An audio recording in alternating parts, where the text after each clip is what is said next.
My name is Aloe Black. I'm a singer and songwriter and entertainer.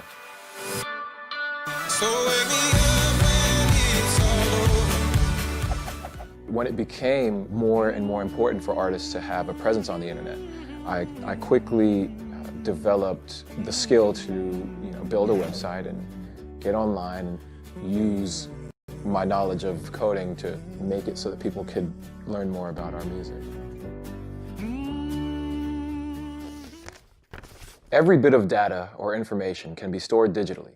Whether it's numbers, text, pictures, music, or video, all of it can be represented digitally. That means the information can be represented by electrical signals that are on or off, or as ones and zeros, so to speak. But representing information in ones and zeros can take up a lot of space.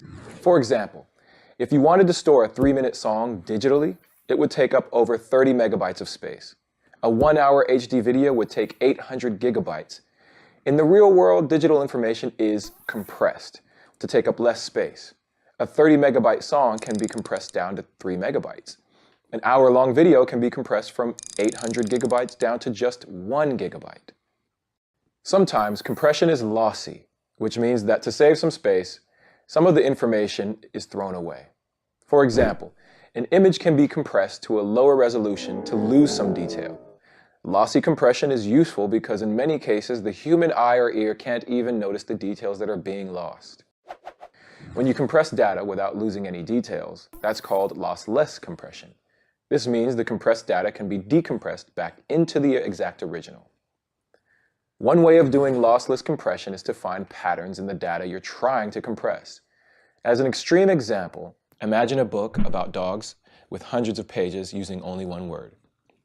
Each page just says dog, dog, dog, dog, dog, over and over 1,000,000 times. Instead of writing it all out, you could just store the pattern, dog times 1,000,000. Now that's a silly example, but let's look at a more real example. Instead of a book, imagine the lyrics of a song. If a single word or phrase is repeated a lot, you can store that once and then reuse it without repeating the data. Let's see how this works with a simple text compression widget. This widget lets you experiment with compressing text.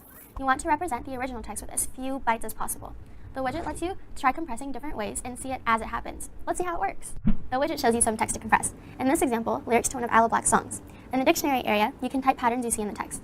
For now, let's just look for words that repeat. As you type in the dictionary area, a single symbol will be substituted in the main text area. In the example here, you can see each occurrence of the words I was has been replaced with a symbol of a sun, and I'm has been replaced with an umbrella. If you sent the compressed version of the lyrics to someone, you'd also have to send along the dictionary so that they could reconstruct the original text. So the question is the total number of bytes in the compressed text plus the bytes in the dictionary less than the number of bytes in the original text? The answer is yes for our current example, and the widget shows you how it's calculated. We assume that every character that needs to be sent takes 1 byte. So the display shows the compressed version of the lyrics with the symbols substituted in it has 216 bytes, or characters. It also shows the number of bytes in the dictionary as 10. This is to store the words I was and I'm, also the symbols that represent those patterns. This gives us a total of 226 bytes. We can see that the original text had 240 characters, or bytes, so we reduced the bytes needed to represent the poem by 14 bytes, or 5.8%. Not a bad start. Looking for words that repeat is a good start, but you can look for other patterns. Sometimes a repeating pattern could be a subpart of a word or many words. Here's where it really gets cool. You can find patterns that include dictionary symbols you just made.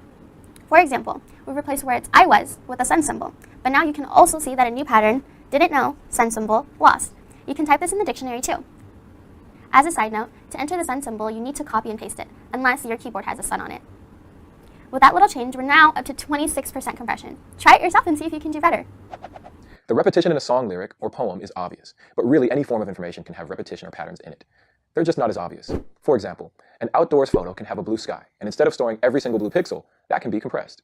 With the amount of information that's digitized and sent around the internet every day, there are much fancier ways to compress the data. Data compression is now built into how every picture, a song, or movie is stored, and almost every web page you visit is compressed as it's sent to your device. All these compression algorithms have one thing in common. They all aim to represent the information in the smallest format possible, in a way that can be decompressed to reconstruct the original, or at least something close to it.